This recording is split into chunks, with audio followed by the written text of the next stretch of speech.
Boa tarde, amigos. Os donos da bola no ar nesta segunda-feira aqui na Band TV, canal 10 para todo o Rio Grande do Sul. Muito debate, Copa do Brasil, Campeonato Brasileiro e a sua participação. Pelo Twitter, @donosdabolaRS, ou também na nossa fanpage no Facebook ou ainda no Instagram, @donosdabolaRS. Vamos à Central Band do Esporte.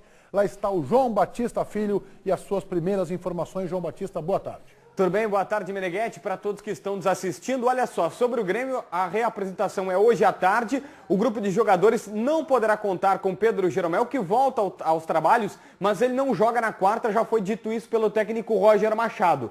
Maicon é esperado também para hoje à tarde. Ele vai fazer um teste se pode ou não estar em campo no lugar do Edinho no meio de semana no jogo contra o Fluminense pela Copa do Brasil. Já o Inter também treina à tarde e joga contra o Palmeiras.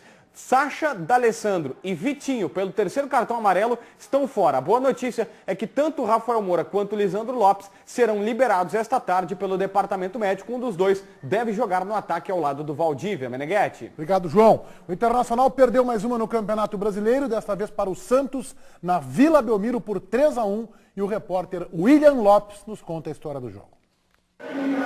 Vila Belmiro, jogo às 11 da manhã. Confronto direto por uma vaga no G4.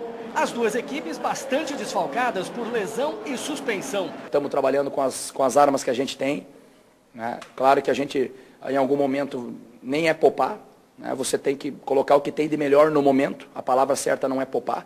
O jogo começou e o Santos partiu para o ataque. A primeira tentativa foi com Lucas Lima. A resposta do time adversário veio com a cabeçada de Newton para fora. No cruzamento na área, o zagueiro Paulo Ricardo segurou Juan na disputa pela bola e recebeu cartão amarelo. Pênalti para o Internacional. Valdívia cobrou e fez. Aos 26 minutos, 1-0 na Vila Belmiro. O Santos não se entregou. Buscou o empate e conseguiu aos 36 minutos. Marquinhos Gabriel, de pé esquerdo, empatou a partida. 1-1.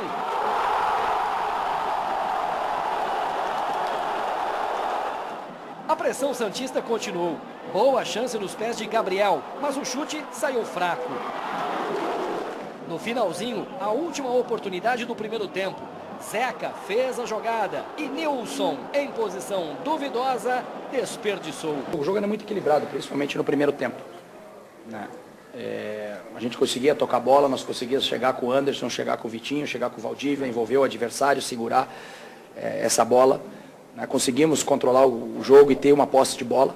O Santos iniciou o segundo tempo da mesma forma como terminou o primeiro, no ataque, tentando pressionar o adversário o tempo todo. E deu resultado. Lucas Lima sofreu falta dentro da área pelo volante Silva. Pênalti marcado pelo árbitro Éber Roberto Lopes. Gabriel bateu forte e ampliou. 2-1 Santos de virada na Vila Belmiro. Na sequência, quase o terceiro gol santista. Thiago Maia chutou consciente. A bola explodiu no travessão de Alisson e não entrou. Em desvantagem, o Internacional precisou sair mais para o jogo. Por pouco, o Valdívia não igualou o marcador nesse lance. Boa defesa de Vanderlei. Nós tivemos uma chance ainda com o Valdívia para poder empatar o jogo no 2-2. Né? E aí não conseguimos buscar o 2-2, mexemos um pouco na forma de jogar. Tiramos um volante, e aí colocamos mais um meia. No final, o time foi premiado com mais um gol, desta vez de Leandro, que havia entrado no jogo. E foi isso. Santos 3, Inter 1 na Vila Belmiro. A partir do 2-1, o jogo ficou muito difícil.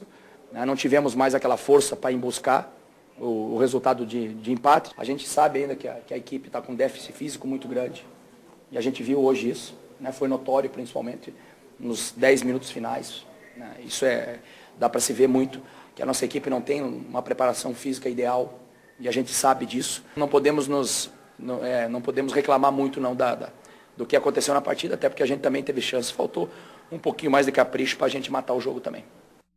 O que o Inter joga na conta do Aguirre, que está lá em Montevidéu, na sua Sky TV, é um negócio impressionante. Aliás, a Sky TV passa a Copa do Brasil, né, Ribeiro? Passa. Porque a partir de quarta-feira, ou o Argel ou o Marcelo Oliveira vão ver as semifinais da Copa do Brasil na Sky TV. Que bom para o Marcelo Oliveira, que vai poder assistir sentadinho na Sky.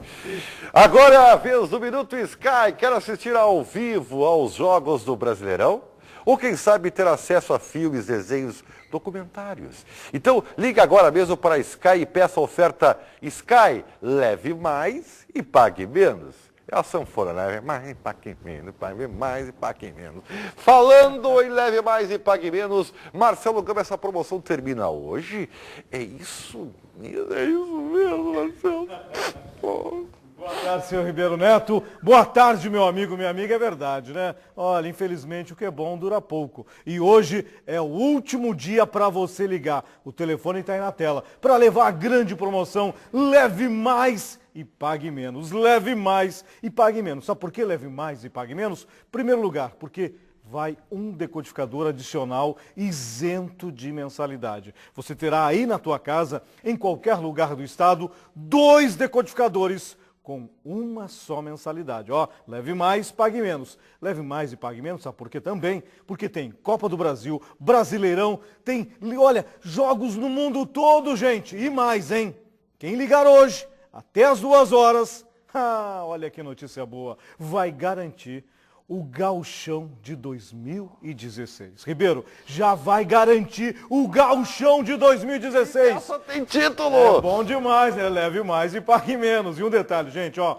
O precinho para você ter a Sky instalada é desse tamanhinho, só R$ 90 e nós instalamos todo o equipamento aí na tua casa, em qualquer lugar do estado. Então, infelizmente, o que é bom dura pouco. Até as 2 horas de hoje é o teu último dia, a tua última chance. Liga aí, 0800 009 6969, Ribeiro, é com você.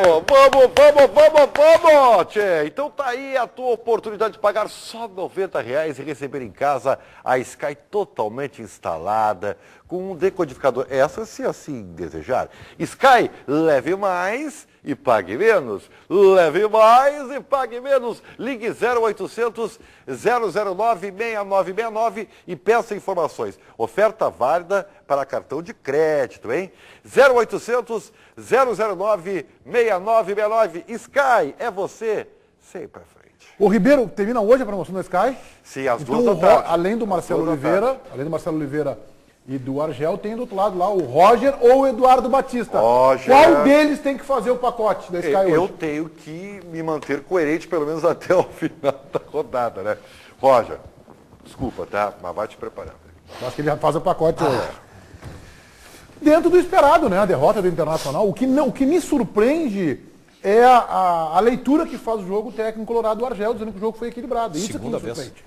Segunda vez.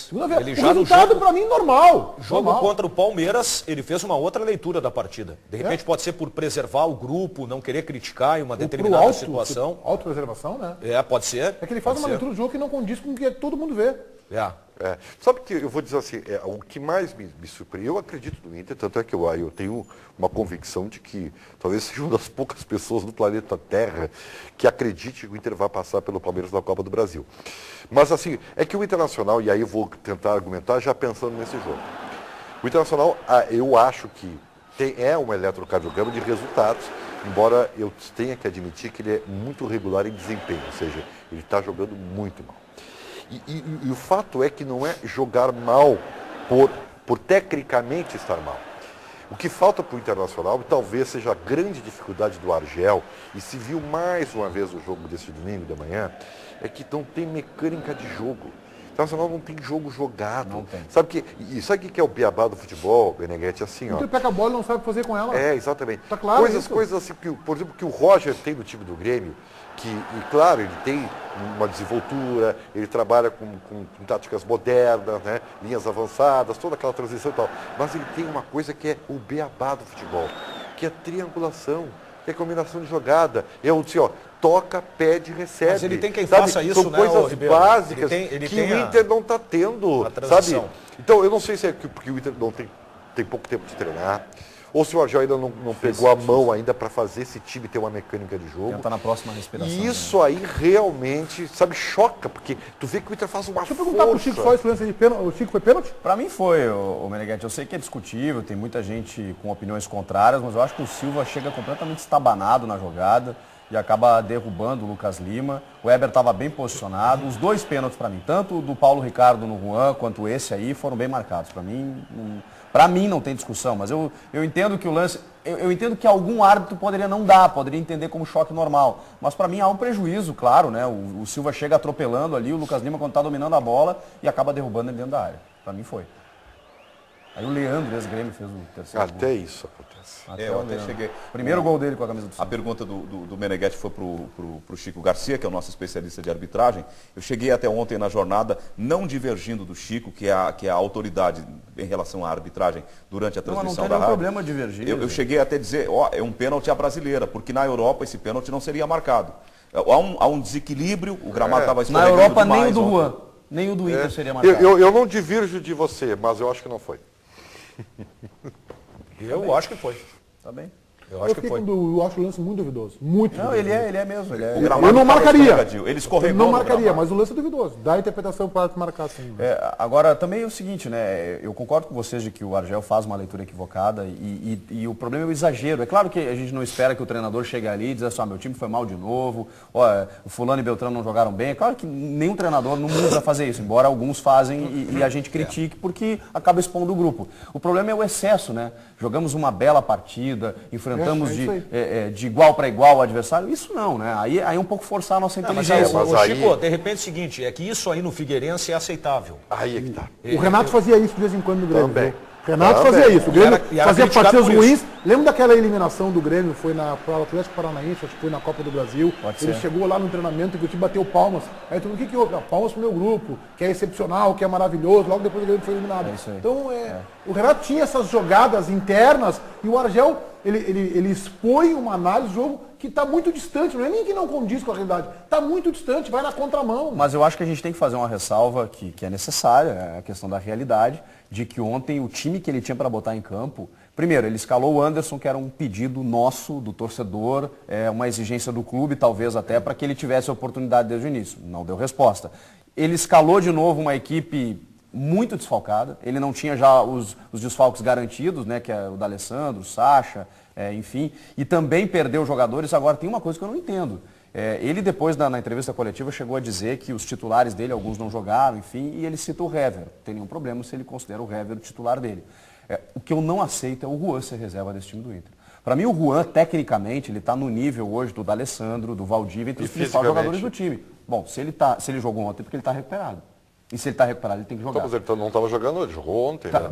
mas o Argel deixou claro que o titular dele é o Hever. Que ele queria ver o Juan 90 minutos e tal, e tal, e tal. Eu não consigo admitir que o Juan seja reserva do Internacional. Eu acho que o grande ponto do Inter é que, se pegarmos o Inter do Aguirre no momento que ele saiu, foi contratado um treinador diante de um objetivo de seguir o que estava dando certo e tentar qualificar uma ou outra questão.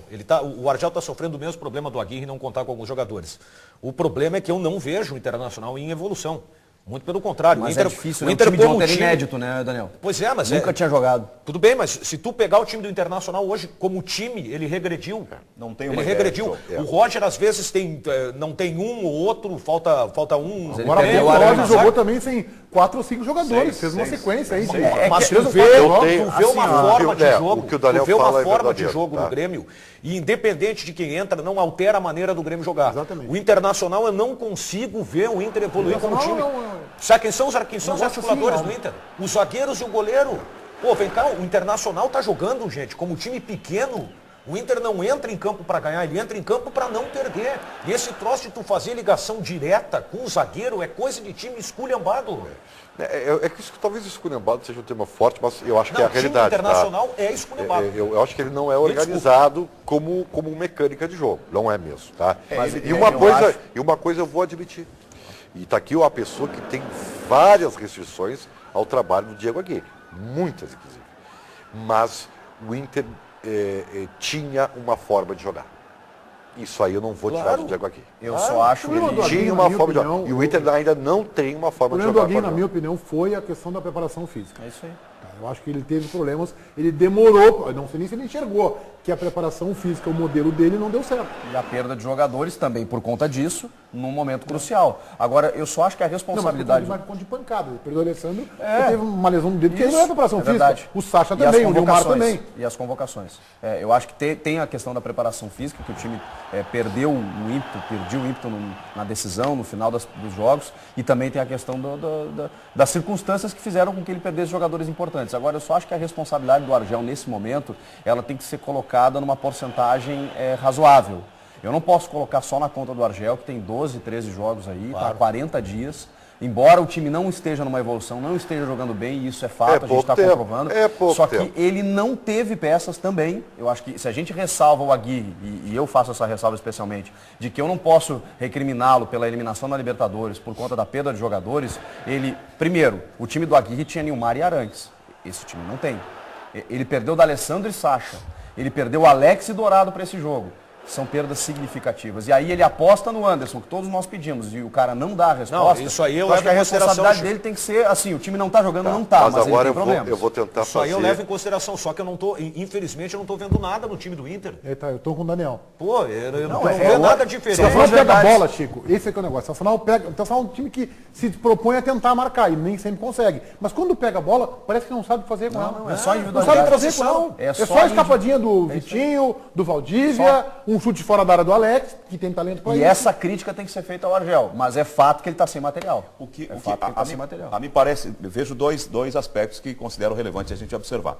Primeiro, eu não estou aqui para ensinar o padre a rezar missa, mas o Argel, ele erra ao tentar proteger o grupo da forma equivocada. Ao dizer que jogou igual com o Santos, ele distorce a realidade que todo mundo viu, e aí ele fica mal. Ele poderia dizer, nós não estamos bem, mas eu continuo acreditando no meu grupo, que é mais ou menos o que diz o Roger. Eu acredito no meu grupo. Ele pegou o time do Grêmio, esfacelado, o time que era do Filipão não tinha nada, e ele disse, não, eu acredito nesse grupo. E em 40 dias ele deu uma resposta, o Roger é melhor que a do Argel. Em 40 dias, a resposta do Roger já era positiva. Mas não esqueça que também o Roger teve nesse ínterim aquela queda que foi drástica, e depois ele conseguiu recuperar. Do Grenal. Sim, a partir do Grenal. Queda drástica em que momento, Ribeiro? O Grêmio teve 3 derrotas e um empate. Mas nunca perdeu a forma. Não, o Zé Aldo... O conceito de jogo do Roger sempre foi o mesmo. Pelo contrário, mais enaltece a forma de jogar. Porque se não tivesse uma coisa muito bem definida, ele talvez tivesse se perdido no meio do caminho. Faz parte desse contexto de jogos referidos pelo Ribeiro, uma derrota para o Fluminense em que o Grêmio impôs uma série de dificuldades ao Fluminense lá e foi um resultado que não refletiu o jogo. Bom, mas eu estava falando sobre o Argel, divergindo um pouco em parte do que vocês dizem, eu penso que ele tem um modelo.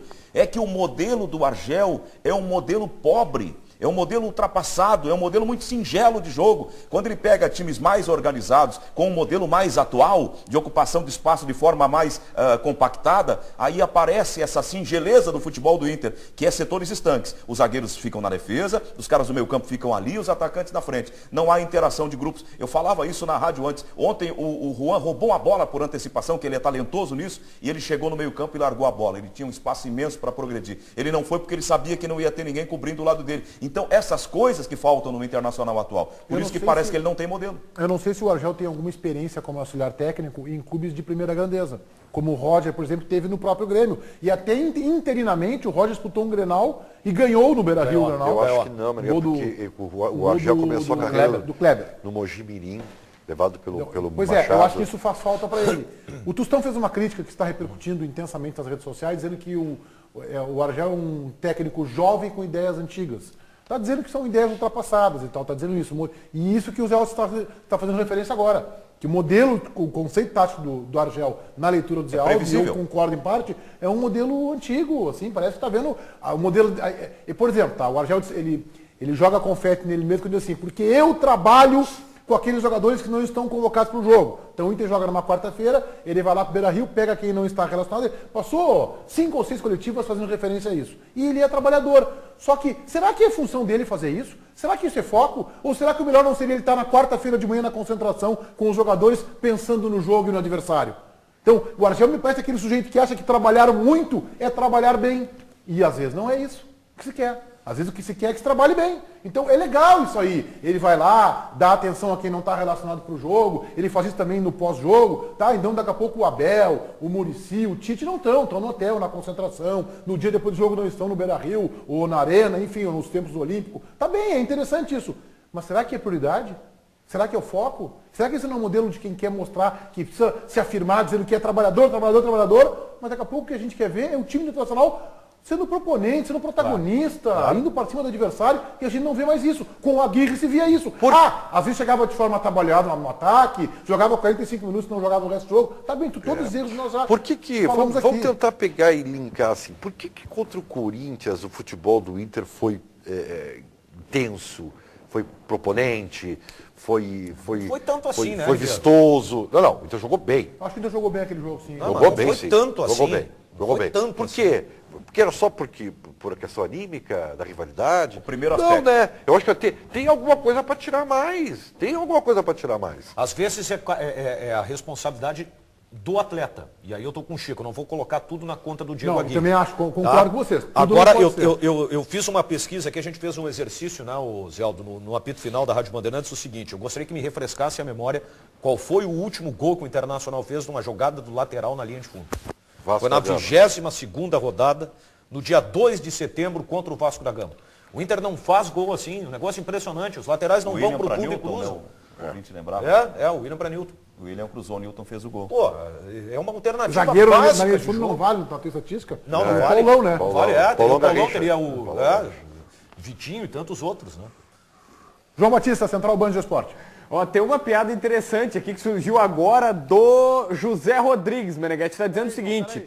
Segura aí, João. Agora sim, que beleza. Agora tá bacana. Meneghetti, olha essa piada aqui. Não, eu vou deixar por último porque ela é bacana. Então deixa a piada do José Rodrigues por último para vocês darem risada. O Chico Garcia tá viajando, tá brabo aqui o Ângelo Neto, dizendo no nosso Twitter. O Inter não era o melhor grupo do Brasil e o Grêmio não ia brigar para não cair. Tá falando o Nelson Vargas, seguramente cornetando o Ribeiro. O Argel ainda não entendeu que ele não está mais no Figueirense. Está falando o Anderson Rodrigues. E o Juarez da Silva está dizendo que o terceiro gol do Santos foi uma entregada do Juan, por isso ele não está concordando que o Juan tenha que ser titular. Por fim, agora sim, a piada do nosso querido amigo José Rodrigues. O Inter está que nem o seu Barriga. Cada vez que vai na Vila, leva uma pancada. No passado ganhou na Vila. Não vale tanto assim, porque no passado o Inter ganhou lá. lá. Só um pouquinho, tem o seguinte, nem todo mundo vê o Chaves para entender essa piada, tá? Com todo respeito. Olha, desculpa, Ribeiro, mas todo mundo vê o Chaves. Tem duas coisinhas que tem que ser... Barriga e a Vila... Então, tem duas coisinhas que tem que ser observadas. Tu não entendeu? Tá bem. Vai, Zé. Duas coisinhas têm que ser observadas para repor aí uma realidade. As circunstâncias vão evoluindo, vão mudando, tem uma dinâmica de evolução. O Inter, quando começou o ano, ele não tem, daquele grupo que começou o ano, 15 jogadores, não é pouco. 15 jogadores já não estão mais. Então, aquele grupo que era tido não o melhor, mas estava relacionado entre os melhores grupos da temporada brasileira, já foi modificado. Outra coisa, o Grêmio recebeu o Fernandinho, recebeu o Rodrigues, o argentino, o Maxi Rodrigues, recebeu uma série de outros jogadores que também não estavam aí. O Grêmio foi fortalecido e o Inter foi enfraquecido em relação à questão do grupo. Nós separamos um trecho da entrevista do goleiro Alisson à Rádio Bandeirantes. É um trecho bem curtinho, mas que serve aí para o nosso debate. Goleiro Alisson falando no microfone da Band. Tem que melhorar, que a bola tem que entrar, a gente tem que fazer gol, botar a bola para dentro do gol. O adversário está conseguindo fazer isso com competência e a gente não. Uma crítica aos atacantes? O Inter não faz gol, né, Meneghetti? O Inter tem, se a gente for olhar o ataque do Internacional, ele acaba tendo uma curva maior do que deveria ter pelo jogo atípico contra o Vasco da Gama, que tem 6 gols ali. Mas se a gente olhar os resultados, quando o Inter vence por resultados extremamente magros, por gols casuais, é isso que tem acontecido. O Internacional não está conseguindo fazer gol. Vamos colocar esse gráfico aí, Paulinho. Vamos colocar esse gráfico aí dos gols marcados e gols sofridos. Vamos colocar agora? Fala, Daniel. Contra o Palmeiras tem um dado que é interessante, né? Chances de gol do Internacional. Alex, que é meia. Newton, que é meia, que é volante. O Valdívia, que é atacante, perdeu uma bola na risca da pequena área e teve mais uma outra chance, que não foi criada pelo ataque do Inter também, né? Aqui, ó. Então é 1 em 4. Ah, tá. Paulinho vai ter um pequeno ajuste para fazer aí.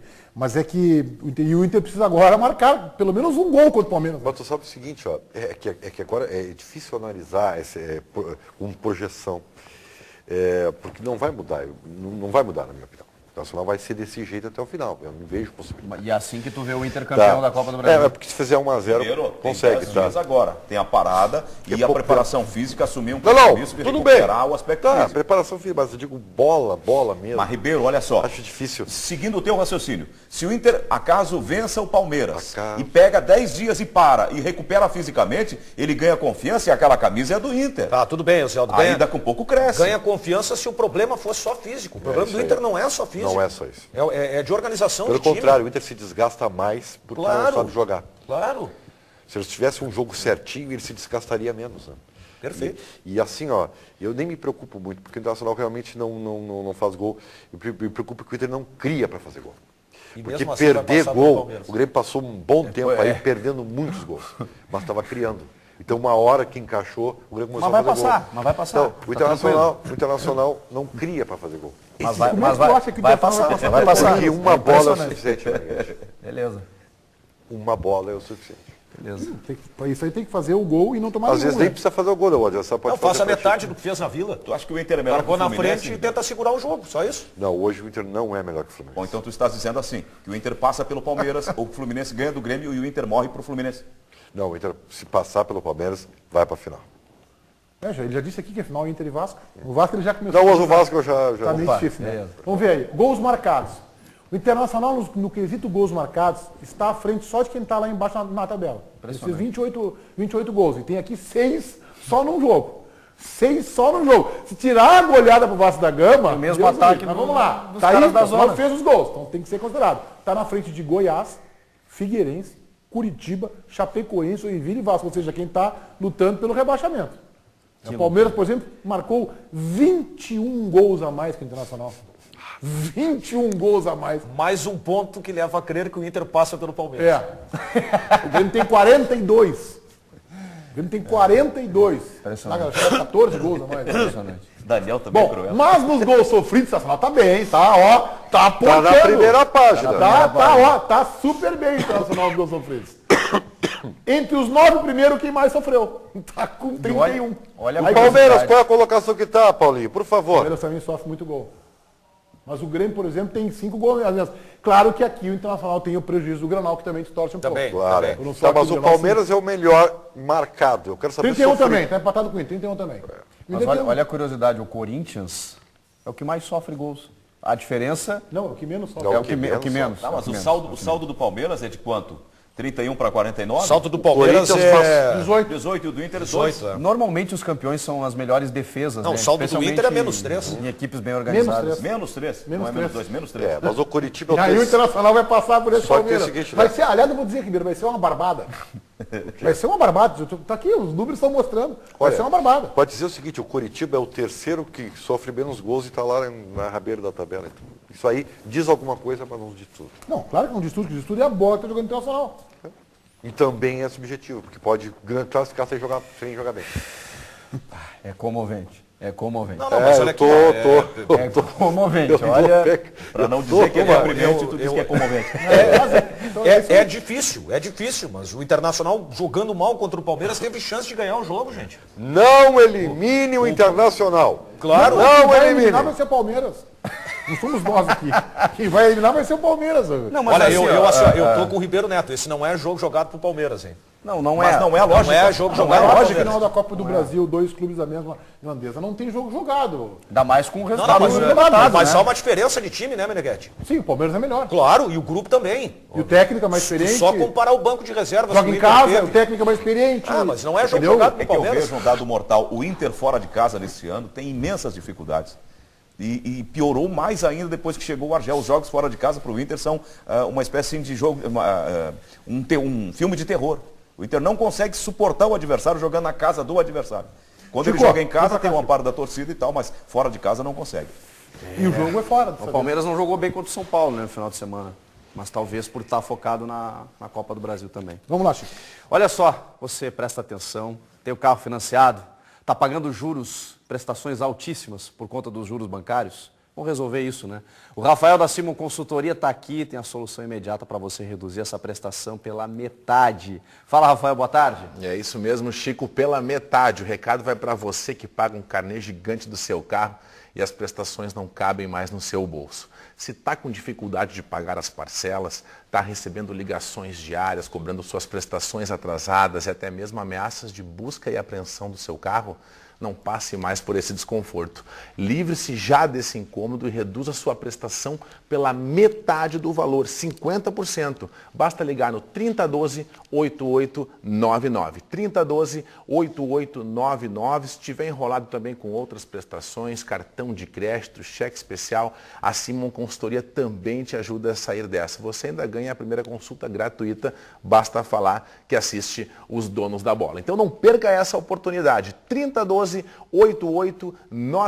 redução na parcela do seu carro pela metade do valor, imediatamente é na Simon Consultoria, Chico. Pô, Rafael, é isso mesmo. Tá enrolado? Desenrola. Pare agora de pagar esses juros absurdos. Não vai correr o risco de perder o carro que você suou tanto para comprar, né? Então, o Rafael já deu o recado. Você liga para o telefone que está na tela aqui, 3012-8899. Diz que está assistindo aqui aos donos da bola, ganha consulta gratuita e liga para a Simon Consultoria. Valeu. No sábado à noite, na Arena, o Grêmio atropelou o Avaí. Veja como foi. O Cadu nos conta a história. Um sábado à noite pode ser muito bom por vários motivos. E os gremistas que foram à Arena encontraram razões para ficarem animados. O Grêmio não tinha alguns titulares, mas trocava passes e envolvia o Avaí com tranquilidade. As chances de gol foram consequência. O primeiro gol tricolor também. Jogada rápida que terminou nos pés do Giuliano. Os catarinenses até tiveram oportunidades, mas a cada erro de um lado, tinha acerto do outro. Giuliano recebeu o passe de Edinho e mais uma vez foi preciso no lance. Sou um cara que as pessoas falam que é brucutura, essas coisas e tal, velho carregador de piano.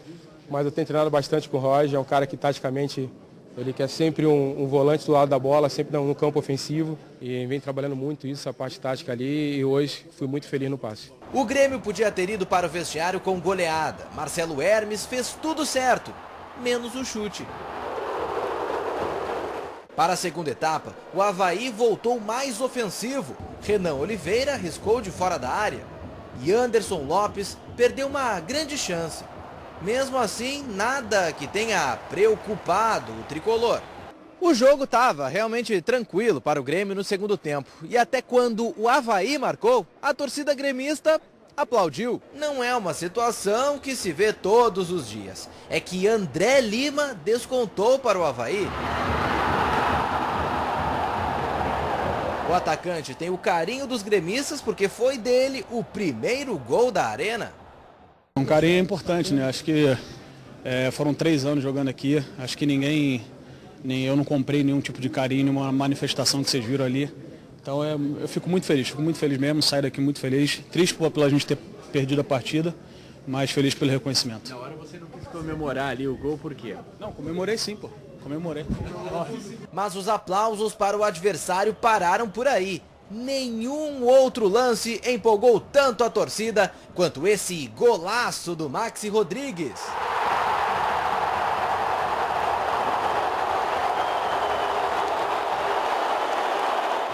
Quando ele trouxe para dentro, conhecendo a capacidade da perninha esquerda dele, eu achei que o goleiro ia buscar no fundo da rede. Depois, o Grêmio cansou de desperdiçar. Sobraram oportunidades em uma agradável noite de sábado para o tricolor. O que para mim hoje foi bem evidente a eficiência que nós tivemos. Era muito importante ter obtido a vitória como nós construímos. Então, e da mesma forma, o jogo decisivo contra o Fluminense na quarta também vai ser reflexo no jogo no final de semana contra o Cruzeiro também na volta do Brasileiro. Uma coisa está ligada na outra, competições distintas, mas foi importante esse resultado de hoje, sim. Talvez se o Rocha tivesse chegado antes, no começo da temporada, o Grêmio teria mais chance de brigar pelo título. Acho que está difícil para alcançar o Corinthians pela regularidade que está tendo o Corinthians. Está sendo um time regular, inclusive fora de casa, então vai ser difícil. Mas a campanha do Roger à frente do Grêmio ela é espetacular. Não, é mágica, eu diria, é fantástica, espetacular. É extraordinária. Eu não acreditava. Eu reconheço que é fantástica. Eu falei aqui no momento da matéria e Não tem problema nenhum em admitir. Eu acho que o Roger hoje é o treinador que faz o melhor trabalho no futebol brasileiro. Vamos dizer, mas o Tite vai ganhar o campeonato com o Corinthians. De fato, o Tite é um baita treinador. Só que o Roger pegou um grupo desacreditado, um grupo com problemas técnicos, ele reorganizou o vestiário do Grêmio. Problemas físicos, ele criou uma maneira do Grêmio jogar. Se chegou a um estágio que a gente chegava a pensar que haveria um adversário para neutralizar a maneira do Grêmio jogar, o Grêmio continua jogando da mesma maneira. Quem entra mantém a forma de atuação do Grêmio. E outra, o Grêmio tem um grupo que tecnicamente não é um grupo tão brilhante assim, ao contrário de bons jogadores que o Tite tem. Por isso que eu acho que o Roger hoje faz o melhor trabalho no Campeonato Brasileiro. Eu acho que não exagero a frase, mas eu acho que o Roger é dos emergentes, aquele que está melhor se afirmando. Acho que foi um momento Fabiano Baldassi da minha parte? Foi, claro que foi. Eu diria que o Eduardo Batista também faz um baita trabalho, fez com o esporte, né? Durante boa parte, né? É que no Fluminense agora ele está tentando Agora eu acho que o Roger, eu não posso comparar o Roger com o Tite, porque o Tite tem uma trajetória de tempo de carreira maior que a dele. Eu estou comparando com a trajetória. Campeão nacional, campeão da América. Eu estou comparando com o que ele tem na mão para montar um time, a forma que ele faz o time jogar. O papel não é esse timaço todo, né? Mas o tem jogadores muito interessantes. Que o Tite tem na mão é um time para ser campeão. Eu estou com o Meneghete. O time do Corinthians não tem nenhuma celebridade. O Gil é bom zagueiro, de repente tu fala das laterais, mas esse é um problema do futebol brasileiro. O Elias é muito bom jogador. Elias, Jadson, Renato Augusto. Nenhuma equipe tem esse meio. É um jogador mediano. Eu discordo. Nunca achamos isso aqui. Bom, nunca teve a regularidade. Quantos anos tem ele? 27, 28? Trabalho do técnico. Nunca teve a regularidade. O Renato Cajá saiu para a Ásia lá porque fez um baita campeonato brasileiro. A gente sabe que ele é um jogadorzinho. O Ribeiro, então vamos com calma comparar aí. O Cajá com o Renato Augusto. Ele não é. O Tite tem um mérito, até porque ele perdeu o Guerreiro e Sheik. Tá bem? Ele perdeu, teve que reconstruir o ataque do Corinthians, tá? O Tite fez de um time mediano um bom time. Tu entendeu o que eu falei? Eu falei do Campeonato Brasileiro. Eu estou falando do Campeonato Brasileiro. Assim, se a gente olhar o elenco do Corinthians, do Atlético Mineiro, do Palmeiras, do São Paulo, todos eles estão à frente do elenco do Grêmio. Claro, e do Corinthians. O São Paulo tem mais elenco que o Corinthians. Uma similitude do trabalho do Tite com o trabalho do Roger e dos times em campo é que ambos são humildes na marcação. A gente sempre fala das chegadas na frente, dos gols feitos, da forma como flutua, da forma como se desloca, como faz transição e tal. Mas o que eles têm de mais sólido é o modelo de defender. Eles defendem solidariamente, tanto o Corinthians quanto o Grêmio, com vários jogadores. E se observar o Grêmio, a gente vai perceber sempre tem 2 ou 3 e alguém cobrindo. E o Corinthians é a mesma coisa.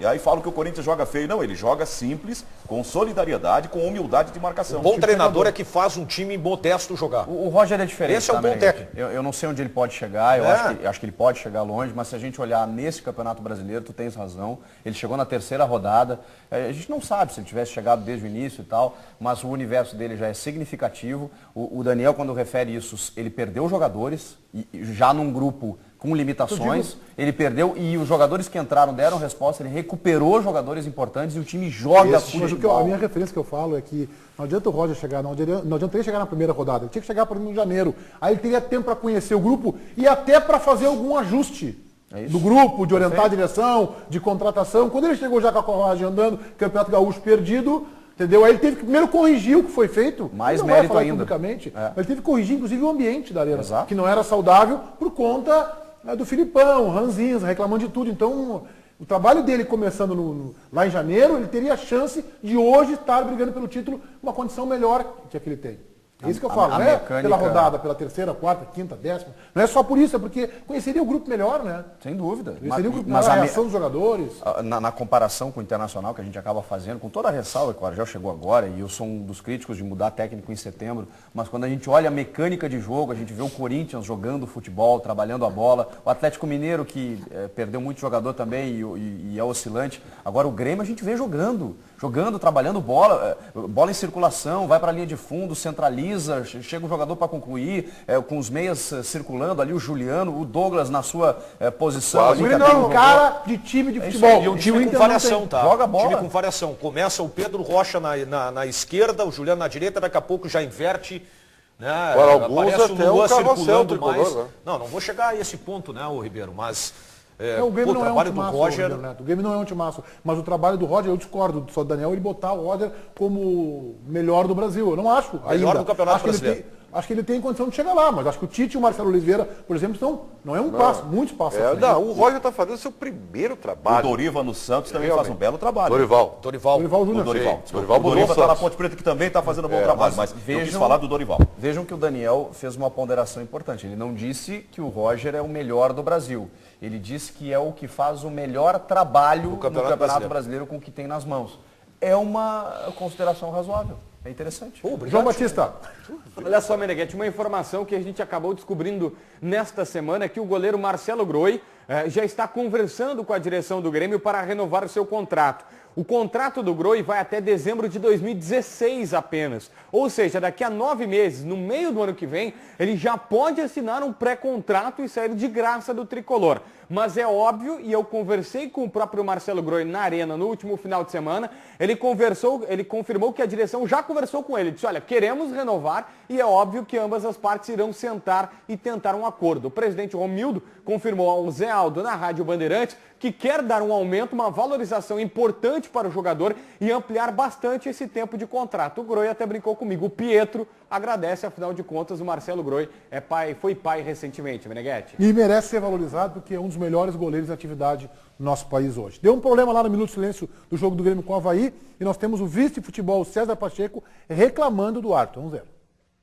Pedindo para fazer um minuto de silêncio em homenagem ao gaúcho da Copa, que era nosso cônsul itinerante, e ao menino que morreu, Cristiano Nicolau, um gremista da Gema, que tinha em cima do seu coração gravado uma tatuagem do símbolo do Grêmio.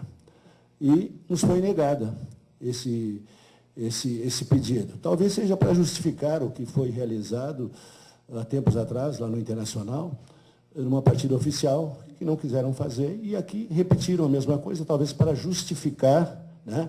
Então fica aqui minhas condolências às famílias e que nós tenhamos aí um pouco de bom senso, né?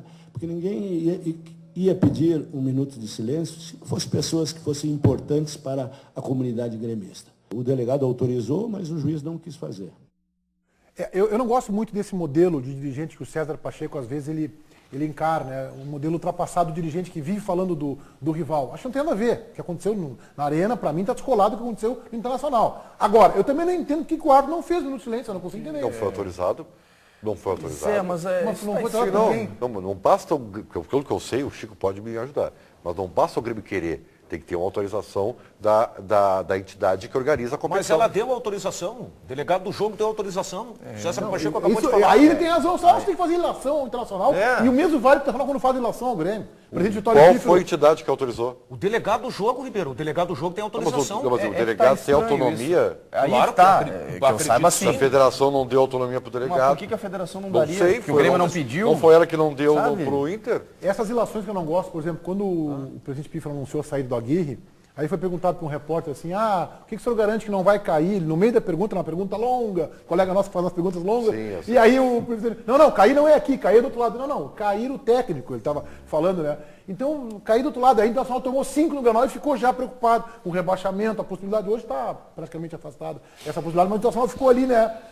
Brigando com isso. Eu não gosto das relações do vermelho para o azul ou do azul para o vermelho. Acho que não tem nada a ver. Agora, também não entendo por que não fazer minuto de silêncio. Eu acho que está se dando muito tamanho, muita dimensão para esse minuto de silêncio. Que o Grêmio botasse a foto dele no telão, né, fizesse uma comunicação ali, todo mundo aplaudiria, uma homenagem. Por que tem que ser um minuto de silêncio que ninguém respeita? É verdade.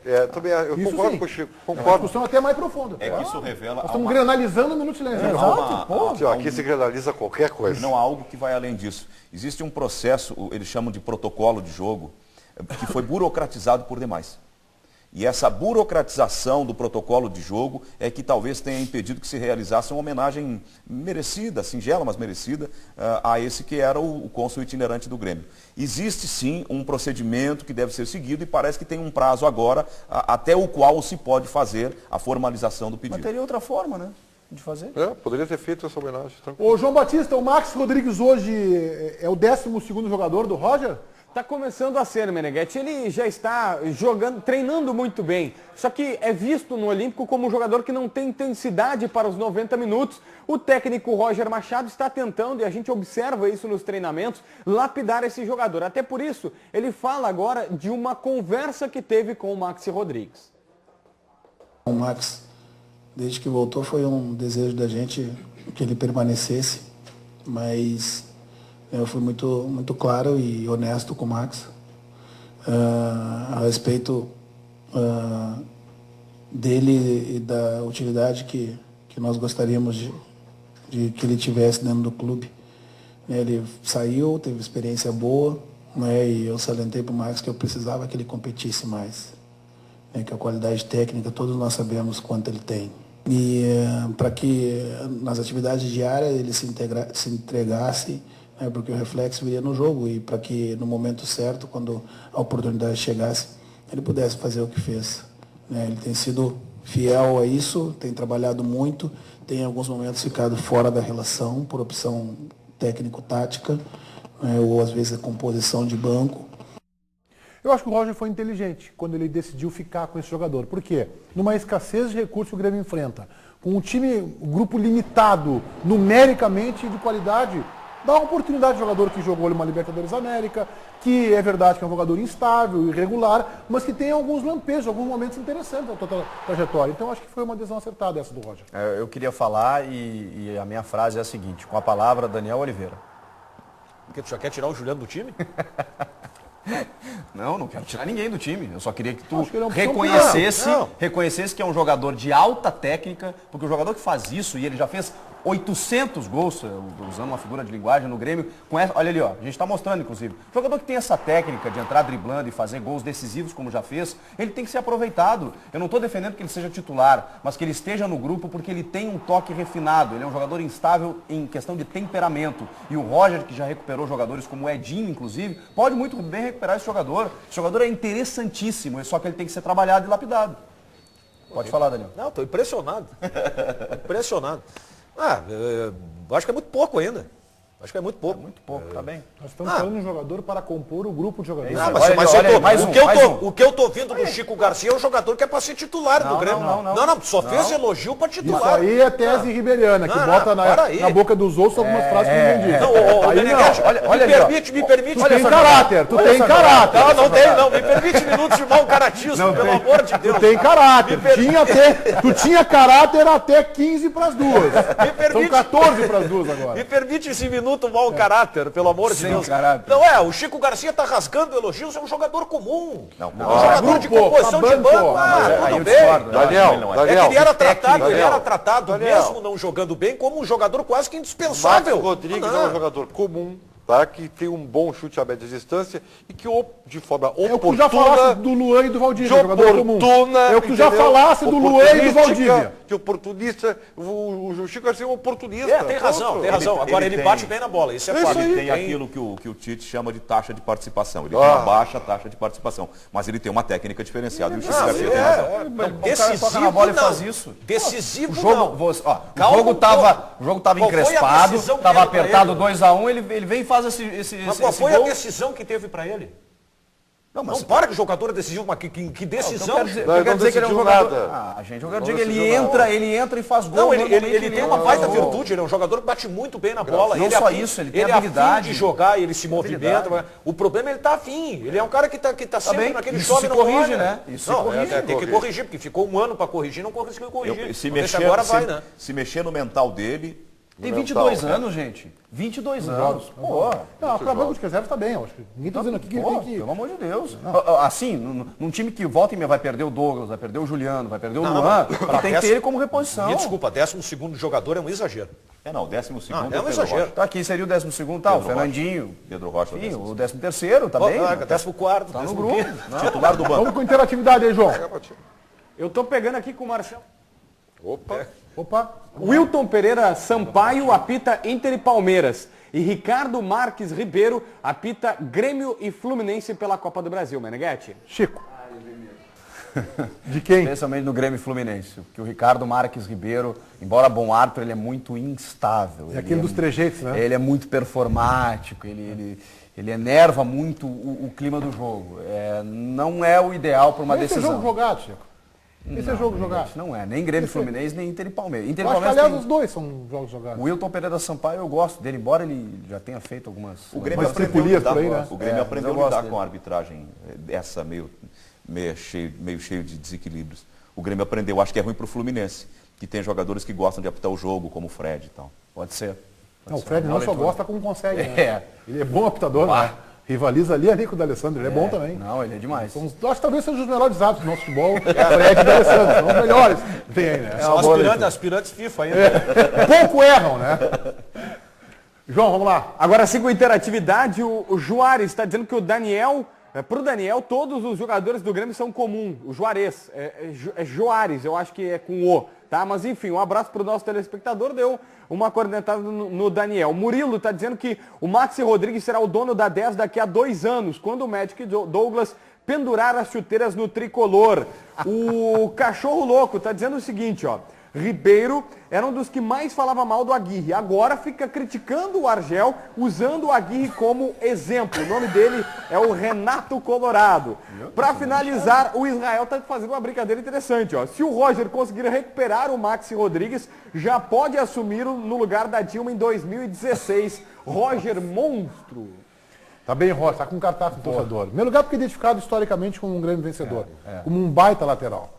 Embora fizesse a função de terceiro zagueiro naquele Grêmio do Filipão. Levantou muita taça, né? Levantou muita taça. E depois o torcedor gosta disso aí, entendeu? Técnico humilde, que não é um medalhão, o torcedor quer isso aí. E ele é um moderno, ele é um novo. Né? Tem objetivo. As entrevistas do Roger são uma aula, porque ele explica exatamente o que aconteceu no jogo, ele didaticamente, sem o futebolês, assim, tu ouve, tu entende tudo o que aconteceu. O auge do Filipão foi assim também, né? A experiência do Filipão no Grêmio foi assim. Da letra para a imprensa, né? Sempre gostou, né? Mas sempre teve uma bronquite com a mídia. Sim, né? eu digo a origem, né? É um cara que teve a grande oportunidade no Grêmio e tal, depois saiu, humilde. voltou, né? Ele era humilde. Era uma biografia bem diferente. Agora, ao telespectador, eu não disse que todos os jogadores do Grêmio são comuns. Deu a entender, tá certo o Juarez, tá certo ele, Daniel. Já voltamos com os donos da bola. Vamos com os gols, começando com a vitória do Corinthians fora de casa, 3-1 em cima do Figueirense. Vamos colocar aí, Paulo Pires. São os gols de Corinthians e Figueirense. O gol do Elias falhou o goleiro.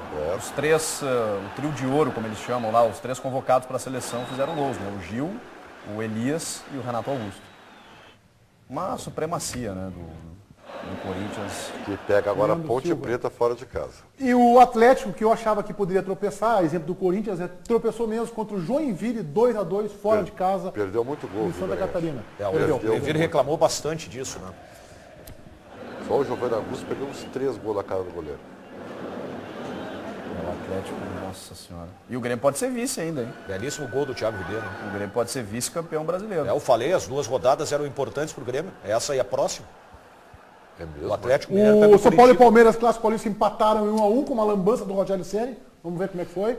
Essa lambança, essa aí é o gol. Que loucura, né? O São Paulo jogou melhor o jogo inteiro, embora com volume de jogo, assim, né? Esse gol foi do Carlinhos, né? De pé direito, né? Exato. Olha o que fez, não tem a perna esquerda, né?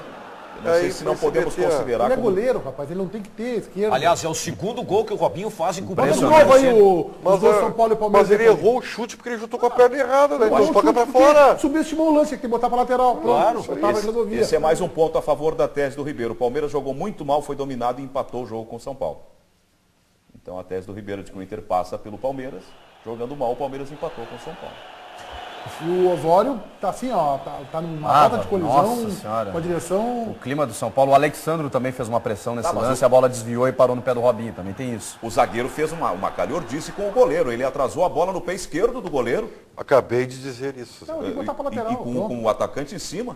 O Vasco ganhou mais uma do Flamengo, já havia eliminado o Flamengo da Copa do Brasil e ganhou por 2-1.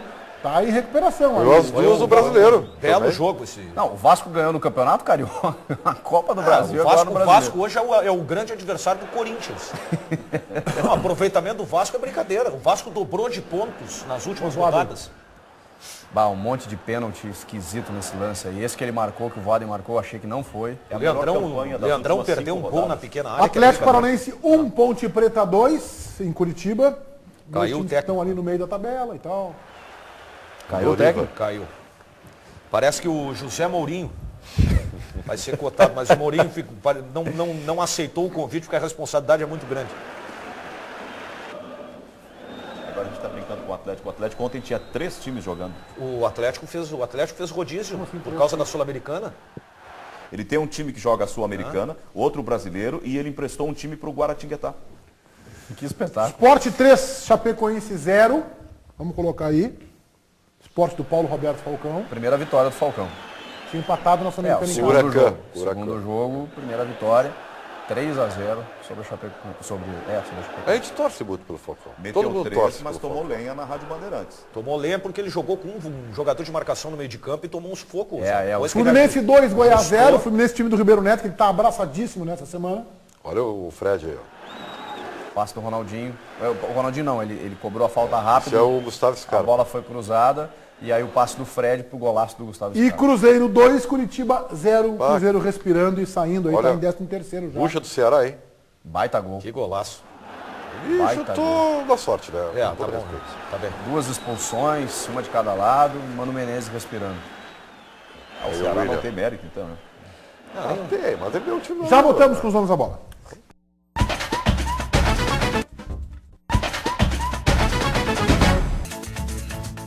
Vai, João Batista. O técnico Klemer, que deixou o Inter bem, está muito próximo de fechar com Glória de Vacaria para o Campeonato Gaúcho, Meneghetti. Muito bem, o Klemer merece oportunidades, a oportunidade, mostrou na base que tem potencial e é um técnico moderno, boas ideias, comando de vestiário, tem potencial para seguir à frente na carreira.